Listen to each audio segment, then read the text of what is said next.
Hey guys အားလုံးပဲမင်္ဂလာပါဗျာကျွန်တော်ဒီနေ့မှာတော့လီဗာပူးအသင်းကိုအန်နီစတော့ရောက်လာပြီးဘာတွေပြောင်းလဲသွားလဲဘယ်ကစားသမားတွေထွန်းတောက်ခဲ့လဲကစားကွက်နဲ့နီးစနစ်တွေကိုဒီနေ့မှာရှင်းပြပေးသွားပါမယ်အန်နီစလော့ဟာဖီအင်နူကနေလီဗာပူးအသင်းကိုပြောင်းလဲလာခဲ့ပြီးတန်နီဂယ်ကိုပါခေါ်လာခဲ့ပါတယ်အန်နီစလော့ရောက်လာပြီးနောက်ပိုင်းမှာလီဗာပူးအသင်းရဲ့ formation ကို4-2-3-1 ကြားထဲမှာပြောင်းလဲပြီးကစားလာပါတယ်ပုံမှန် formation 4-2-3-1ကိုအသုံးပြုပြီးပွဲထဲမှာကစားကွက်ပြောင်းသွားတာမျိုးကိုဆိုလိုတာပါ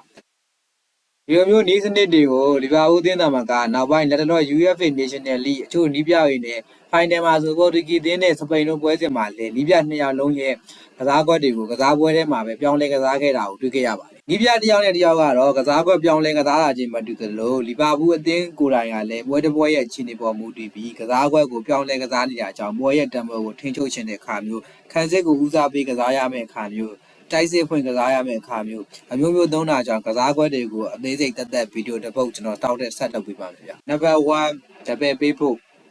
အာနီစလော့ကတော့လီဗာပူးမှာတပယ်ပေးဖို့ကိုဘေးရပလေးနဲ့ဖွဲ့စည်းထားပြီးတော့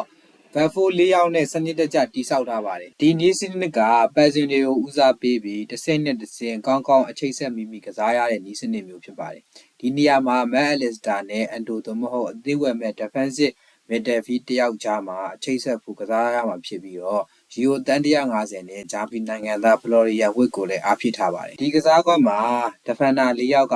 ဘောလုံးကိုပတ်လုပ်ပြီးတပယ်ပေးဖို့2ယောက်ထဲကတစ်ယောက်ကဘောလုံးကိုတန့်ပြီးအမြင်ပေါ်ပေးတာမျိုးဒါမှမဟုတ်ဖူးဘက်မှာ white back လောက်တာမျိုးတွေနေကစားပါတယ်ဒီတပယ်ပေးဖို့2ယောက်က attacking zone နဲ့ရောက်တဲ့အခါမှာလည်းတစ်ယောက်က offensive role နဲ့တက်ခိုင်းပြီးတစ်ယောက်ကိုdefensive role မှာအသင်းရဲ့ stability ကိုထိန်းပေးပါတယ်ဒီမှာမက်အလက်စတာအန်ဒိုတို့ကစားသမား2ယောက်က CB ကစားသမားတွေရဲ့ရှေ့မှာရပ်နေကြပြီးတော့ပထမဆုံးဘက်တီအပလေးကိုတိစောက်ကြပါတယ်တပယ်ပေးဖို့2ယောက်ကဘက်တွေနဲ့တစ်ဖက်အသင်းကိုချိုးဖောက်ကြပြီးတော့ attacking zone မှာရောက်တဲ့အခါမျိုးမှာလည်းအာနိုးကကွင်းလည်နေရာ defensive နေရာကိုယူပြီးတော့အပြင်ဘောတွေပတ်white back တွေကိုအသုံးပြုပြီးကစားတာကိုတွေ့ရပါတယ်နံပါတ်2 fullback fullback ဆိုတာကနောက်တန်းကစားသမားတွေတဲက Larry Ryan တွေကိုအဓိကဆိုလိုတာဖြစ်ပြီးတော့ Larry Ryan တွေကအမြင်ဘောတွေကစားတဲ့အခါမျိုးနဲ့ဝင်ကာများကိုတားဆီးပေးရတဲ့အခြေအနေမျိုးကိုဆိုလိုတာပါ position အနေထားကိုကျွန်တော်တစ်ချက်ရှင်းပြပါမယ် fullback မှာအရေးကြီးဆုံးကကျွန်တော်ပြောတဲ့ Larry နဲ့ Ryan တွေပါအာနီစလော့ရဲ့ဝင်ကာ2ယောက်က Robertson နဲ့ Arno တို့ကိုအဓိကကစားစေခဲ့ပြီးတော့အာနီစလော့ရဲ့ကစားကွက်မှာ Arno ကရေးပါပြီးနောက်ပိုင်းဘောလုံးလောကရဲ့ modern နီးစနစ်တွေကလည်း fullback player တွေကအရေးကြီးလာပါတယ်ဒီမှာက attacking တွေကြောင့် midfield player တွေကရှေ့ရောက်သွားစဉ်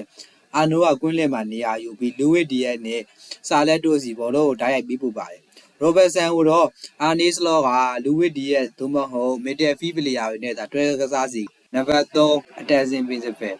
Arne Slot ရဲ့ attacking principle က overload, thermal run, verticality တွေဟာ Arne Slot ရဲ့ offensive system ရဲ့အဓိက3မျိုးဖြစ်ပါတယ်ပထမဆုံး overload ဆိုတာတစ်ဖက်က Larry သို့မဟုတ်တစ်ဖက်က right wing တွေကိုထိထိရောက်ရောက် overload အမြင်ဘောတွေပေးပို့တဲ့ကစားနည်းမျိုးကိုဆိုလိုတာပါ thermal run ဆိုတာကိုရှင်းပြပေးပါမယ် thermal run ဆိုတာက direct back တွေကိုတစ်ယောက်နဲ့တစ်ယောက်နှစ်ချက်ပေးလို့မရတဲ့အခါမျိုးမှာတတိယလူကရောက်လာပြီးဘောလုံးလက်ခံတာကိုဆိုလိုတာပါနောက်ဆုံးက verticality ဆိုတာကတော့ဘောလုံးကိုနောက်ကနေရှေ့ကနေတောင်ပံကိုမပေးဘဲဓာတ်ရိုက်နှုတ်ကစားတာမျိုးကိုပြောတာဖြစ်ပါတယ် Arne Slot က side by side back တွေကိုမတွေ့ရဘဲ center line တွေကနေအမြင်ဘောတွေ wide back တွေနဲ့ final တာတဲ့အထိဝင်သွားတာမျိုးကိုတွေ့ရပါတယ်ဒီနေ့မှာ FIFA World Cup ကစားမှာဖြစ်ပါတယ် Telegram Channel နဲ့ Viber နံပါတ်959656566ကိုလည်းဆက်သွယ်လို့ရပြီးတော့ YouTube Channel ရဲ့ BIO link မှာလည်း Telegram Channel လေးကို link ထည့်ပေးထားပါတယ်ဗျအားလုံးပဲကျေးဇူးတင်ပါတယ်ဗျကဲဒီနေ့တော့ဒီလောက်နဲ့ပဲရန်နာကြပါတယ်ဗျပါတူကိုကျွန်တော်ဆက်လက်တင်ပြသွားမှာဖြစ်တဲ့အတွက်ကြောင့်မလို့ကြားရင်တက်ရင် subscribe လုပ်ပေးထားဖို့တောင်းဆိုပါတယ်ဗျ